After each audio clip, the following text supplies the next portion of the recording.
La leyenda suele pintarla con luz de aurora, mirada dulce, voz de terciopelo, la joven que convertía la pobreza en dignidad cada vez que miraba a la cámara. Pero detrás del fulgor había un reloj apurado. Blanca Estela Pavón nació en Minatitlán, Veracruz, y en muy pocos años se volvió emblema de la época de oro. Cuando su nombre aparecía en la marquesina, el público sabía que encontraría verdad y consuelo en medio del drama. Fue actriz y cantante. También prestó su voz al doblaje, y en la pantalla se volvió la compañera entrañable de Pedro Infante bajo la batuta de Ismael Rodríguez. Nosotros los pobres, vuelven los García, y los tres huastecos sellaron una complicidad artística que aún conmueve a México. Wikipedia. Ya allí, en este relato, conocerás 25 escenas de su vida y de su carrera, de los primeros pasos a la estampa inmortal, del triunfo al presentimiento oscuro. Porque hubo premios el Ariel, por Cuando lloran los valientes, hubo canciones y risas, pero también señales que hoy suenan a presagio. En la memoria colectiva, Blanca Estela no solo es la chorreada que sostiene a Pepe el Toro, es la imagen de una juventud interrumpida, un destino que el viento de las alturas arrancó de cuajo cuando el avión en que viajaba se estrelló en las laderas del Popocatépetl. Aquella tarde de septiembre, el país perdió a una estrella y a un puñado de pasajeros. El vacío en el cine y en la política fue inmediato, y los periódicos compusieron titulares de luto. AMAC. Ya ar. Wikipedia. Ya ar. Pero antes del silencio, hubo un ascenso veloz. Desde principios de los 40, su presencia llenó salas y moldeó arquetipos. Mujer humilde, franca, con una ética a prueba de miseria y de injurias. Frente a Infante, su ternura tenía filo. No era resignación, era coraje. Por eso su figura se convirtió en refugio para quienes buscaban dignidad en el melodrama urbano. Y por eso su desaparición dejó una pregunta prendida como vela. ¿Cuánto más habría dado si el tiempo le alcanzaba? Dicen algunos que presintió el final. Otros hablan de rutas, de turbulencias, de decisiones cambiadas a última hora. Entre el dato y la leyenda, lo cierto es que el eco de su voz nos sigue guiando por calles empedradas, vecindades y mercados donde la injusticia no vence del todo. Grupo Milenio. Ya allí. Aquí no vamos a mitificarla sin matices. Vamos a desarmar su mito para entender a la mujer que lo sostuvo, la hija que aprendió a escuchar antes de cantar, la profesional que trabajó sin descanso, la actriz que entendió que el close-up no perdona la mentira. Rescataremos testimonios, escenas memorables y heridas que se escondieron bajo el maquillaje. Habrá luz, habrá sombra, habrá preguntas que aún incomodan. Si te apasiona el cine de la época de oro, suscríbete a nuestro canal Expediente Ídolo, donde revelamos los secretos mejor guardados de sus protagonistas. Prepárate para recorrer cada escena de un destino tan brillante como doloroso. La niña que aprendió a mirar el mundo desde abajo del mostrador. Antes de cualquier reflector, hubo pasillos con olor a jabón y carbón, ropa tendida como banderas domésticas y un Veracruz húmedo donde la vida se ganaba a pulso. Blanca Estela observaba desde abajo del mostrador.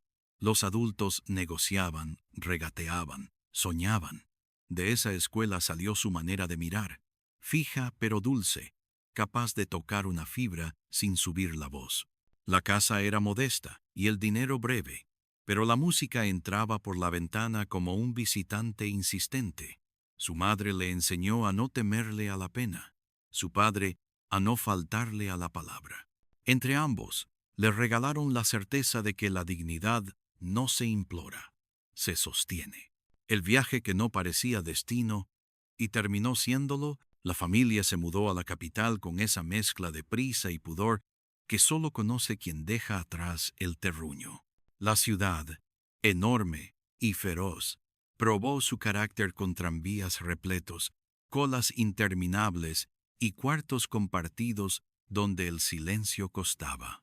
Blanca Estela caminó calles desconocidas, aprendió rutas, memorizó acentos, descubrió que la pobreza en la metrópoli tiene un ruido distinto, pero también encontró cabinas de radio, estudios ruidosos, gente con hambre de historias. Allí, entre anuncios y partituras, intuyó que su voz podía abrir puertas. Primero la voz, luego el rostro, entró por el oído del público.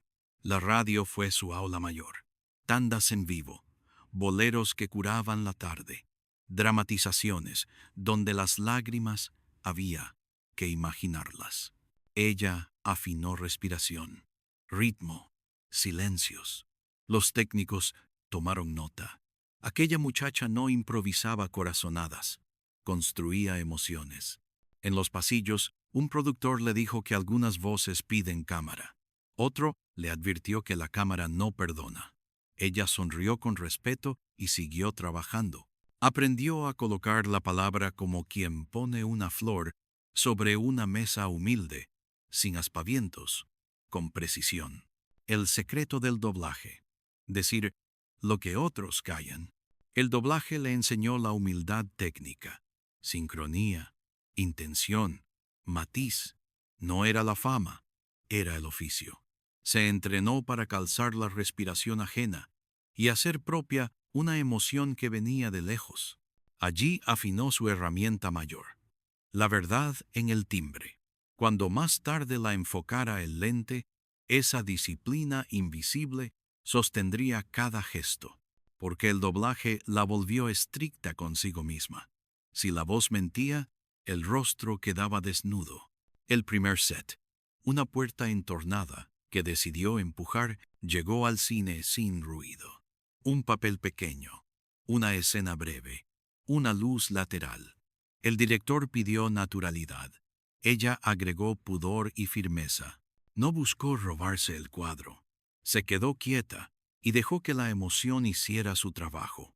Al terminar, el silencio del set valió más que los aplausos. Un asistente comentó que a veces el destino se anuncia con pasos suaves. Ella salió a la calle con el mismo bolso de siempre, pero con otra certeza. Había encontrado un lenguaje donde su infancia, su radio y su disciplina podían convivir. El contrato que olía a oportunidad y a vértigo, el primer contrato serio, llegó con páginas subrayadas y horarios imposibles. No tenía lujos, pero ofrecía lo esencial: pantalla, tiempo y un equipo que exigía más de lo que prometía. Blanca Estela lo leyó en silencio. Sostuvo la pluma, como quien firma un destino, y preguntó por los ensayos. No negoció fama, negoció trabajo. El productor, acostumbrado a estrellas caprichosas, encontró una joven que pedía repeticiones, no privilegios. Allí nació su reputación. Profesional, puntal, sin alardes. La cámara aprende su rostro. Las pruebas de cámara fueron un duelo cortés entre luz y pudor. El cinematógrafo buscó el ángulo, ella ofreció la mirada. El lente, inquieto, descubrió que su gesto menor tenía profundidad. Cuando sonrió, no era coquetería, era alivio. Cuando cayó, algo adentro hacía ruido. En esa sala fría de estudio, una certeza se asentó. El público creería en sus silencios. Y en un cine de melodramas exuberantes, su economía de gestos se volvió singular. La colaboración que cambió el mapa, el guión pedía barrio, honra y golpes del destino. El director quiso ver si esa muchacha podía sostener frente al huracán de carisma de un galán que ya arrastraba multitudes. El primer ensayo con Pedro fue un choque de temperaturas. Él, chispa y relámpago. Ella, brasa que no se apaga. La escena creció, como crecen las cosas verdaderas. Sin trucos, no hubo competencia. Hubo encuentro. El director, desde el monitor, respiró más hondo. Había química, pero no de revista, de verdad dramática. El rumor de que se parecía demasiado a la gente, comenzaron los comentarios, que si no era suficientemente estrella, que si su belleza era demasiado cotidiana. Blanca Estela escuchó sin abrir trincheras. Entendió el elogio escondido en la crítica. Parecía una de nosotros. Hizo de esa cercanía un escudo y un puente. En los rodajes, se quedaba a observar escenas donde no participaba. Tomaba notas mentales de los personajes secundarios. Pedía al sonidista escuchar las tomas. Aprendió que el cine es un coro y que su voz debía entrar limpia, afinada, a tiempo. La primera gran sacudida del oficio llegó una escena difícil. Lágrimas sin estridencia, dolor que no grita, resignación que no se rinde. El plano era cerrado, la instrucción mínima. No actúes. Recuerda, ella clavó los ojos en un punto invisible y dejó que el pasado subiera como marea. Cuando el director dijo corte, nadie aplaudió. Hubo un silencio extraño, lleno de respeto. El maquillista ofreció un pañuelo. El luminotécnico bajó la intensidad de los focos como si protegiera algo sagrado. A partir de ese día, la llamaron para sostener el corazón de las historias. El minuto en que la calle entró al estudio, el barrio no estaba en el decorado, estaba en su respiración. Cuando sonó la claqueta y el lente se acercó, Blanca Estela no fingió pobreza. Respiró como quien ha contado monedas y ha pedido fiado. Los extras, verdaderos obreros en descanso, se acomodaron a su pulso, y la escena, pensada para ser sentimental, se volvió digna. El director encontró oro en esa contención, y el público, acostumbrado al melodrama alto, descubrió que la lágrima también sabe hablar en voz baja. El encuentro que convirtió una pareja en mito, frente a Pedro Infante, su ternura tenía columna vertebral. Él era chispa, ella, brasa constante. La cámara registró una conversación secreta entre miradas. Cuando él alardeaba, ella ponía tierra. Cuando él caía, ella ofrecía hombro y frontera. Esa balanza hizo creíble la fantasía del pobre invencible y de la muchacha que no confunde amor con resignación. En las funciones de medianoche, las vecindades enteras aplaudían cuando entraba su personaje. No era la novia del héroe, era el corazón que le marcaba el paso.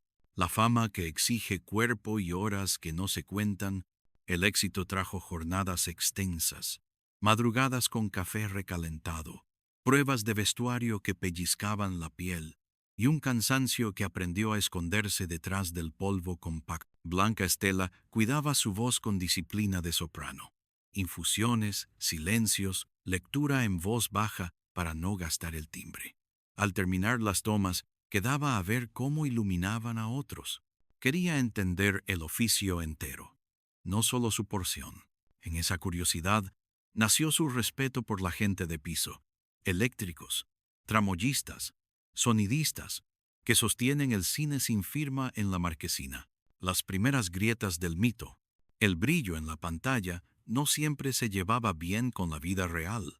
Se hablaba de productores que confundían amabilidad con disponibilidad, de entrevistas que buscaban más el rumor que el trabajo, de reporteros ansiosos por forzar un romance de portada. Ella respondía con compostura, pero por dentro tomaba nota. El precio de la visibilidad no era solo cansancio, era ceder pedazos de intimidad. Comenzó a poner límites con una firmeza que sorprendía a su edad. No alzó la voz, eligió el silencio exacto que cancela abusos, el plano que la volvió irrepetible. Una escena nocturna pedía fragilidad y temple a la vez. Lluvia artificial, charcos, una puerta que se niega, un hombre vencido. Ella debía cruzar el cuadro, mirar de frente la injusticia y decidir sin palabras. Caminó despacio, sostuvo el aire, y al llegar al centro detuvo el mundo con los ojos. El operador de cámara juró que el tiempo se hizo más denso. El sonidista olvidó parpadear. Cuando el director dijo corte, nadie se movió durante unos segundos. Desde ese momento, su nombre dejó de ser promesa y se volvió certeza. La actriz, capaz de sostener un país entero en un close-up. La agenda que empezó a morder el alma. El triunfo no perdona calendario. Rodajes encimados. Radio de madrugada. Entrevistas que confundían cortesía con obligación. Blanca Estela, tan joven y ya con la precisión de una veterana, empezó a sentir que la fama le cobraba peaje en silencio. Dormía poco, cantaba quedito para no gastar la voz y miraba la ciudad desde las ventanillas de taxis que olían a gasolina y menta. En los pasillos de un estudio, un productor le ofreció acortar camino con un vuelo que la pondría a tiempo en el siguiente set. Ella dudó un segundo, ese segundo que el destino usa como bisagra, y aceptó. El presentimiento que nadie quiso oír, los días previos, se llenaron de señales pequeñas. Un vestido que no cerraba, una lámpara que estalló sin causa, una frase que se le quedó pegada: no corras. Contó a una amiga que traía un peso raro en el pecho, que el aire se sentía más denso. Le dijeron que era cansancio, que el cuerpo habla cuando el alma no alcanza. Sonrió para no preocupar, pero al guardar el guión doblado en el bolso, lo hizo con una delicadeza inusual, como si supiera que el papel puede ser último testigo.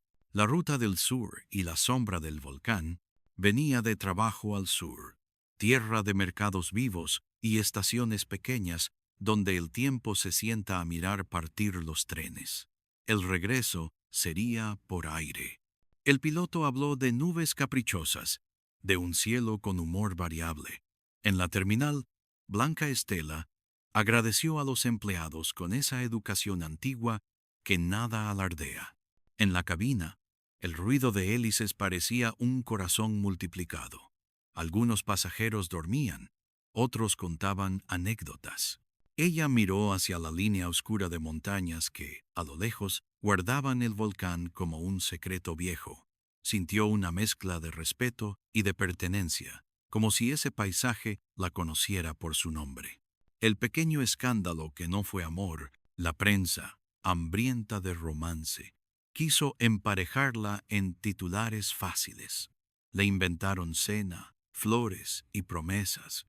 Ella negó sin teatralidad, cansada de ver cómo convertían la disciplina en chisme.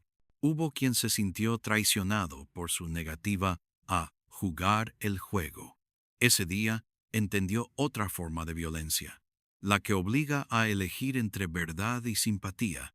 Optó por la verdad, aunque costara portadas. Guardó silencio sobre lo que de veras importaba, su deseo de hacer cine bueno sin perder la paz. La llamada que quedó a medias, antes de abordar, marcó a casa. No había muchas monedas, pero alcanzó para escuchar una voz amada decir que todo estaría bien. Prometió avisar al aterrizar y bromeó con llevar pan dulce. Colgó con la prisa de quien no quiere alargar la despedida por miedo a volverla presagio. Caminó hacia la pista con paso firme, cargando una maleta liviana y un futuro pesado. En su asiento, buscó con la mirada un punto fijo para calmar el vértigo. Afuera, el cielo cambiaba de humor como un actor caprichoso. Adentro, la joven que había sostenido a tantos personajes respiró hondo y se abrazó, sin saberlo, a la última calma. El aire que cambió de golpe. A mitad de ruta, el cielo se encaprichó. Hubo una vibración larga, un silencio corto y luego un bramido que no parecía de este mundo. Testigos en tierra hablaron de una sombra bajando demasiado pronto hacia las faldas del volcán. Arriba, todo fue vértigo, decisiones en segundos, la física contra el deseo de vivir. En ese instante, la muchacha que había aprendido a sostener la dignidad de los otros se aferró a la suya como quien abraza un recuerdo. Nadie sabe qué pensó. Quizá una oración breve, quizá el rostro de su madre, quizá una escena que aún no filmaba. Lo cierto es que el tiempo, ese juez implacable, partió su historia en un antes y un después. La noticia que enmudeció a los locutores, la radio interrumpió canciones y anuncios. Con voz grave, los conductores pronunciaron un nombre que a esas horas pertenecía a millones. Las redacciones apilaron cables. Los fotógrafos se lanzaron a la calle buscando imágenes que no lastimaran más de lo necesario. La gente se quedó quieta, como si una instrucción invisible hubiese dicho, escuchen. En vecindades y cafeterías alguien repitió, incrédulo, que tenía apenas 24 años, un país acostumbrado a sobrevivir a pérdidas hondas, sintió esa como una herida personal. El velorio donde la pantalla se volvió espejo, el féretro llegó envuelto en flores discretas y en un murmullo de pasos. No hubo espectáculo, hubo pudor. Actores, técnicos, cronistas, gente de barrio y de traje se encontraron durante unas horas en el mismo nivel. Pedro Infante apareció con el rostro detenido en una mueca que no era de película. Dijo poco y abrazó mucho.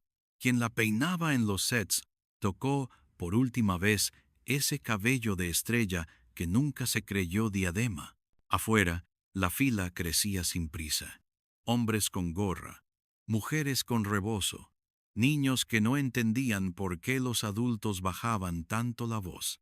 México se miró a sí mismo y entendió que su cine le había dado una hermana. El rumor, la versión, la certeza, no tardaron en llegar suposiciones, que si la ruta, que si el clima, que si decisiones a destiempo. Hubo quien quiso fabricar misterio donde bastaba la tragedia. La familia pidió respeto. Los colegas, silencio. Quedó, como única verdad digna, la fragilidad humana enfrentada a la montaña y al aire. Y sin embargo, alguna gente insistió en que ella lo presentía, que había cuidado esas jornadas como quien acomoda una casa antes de salir.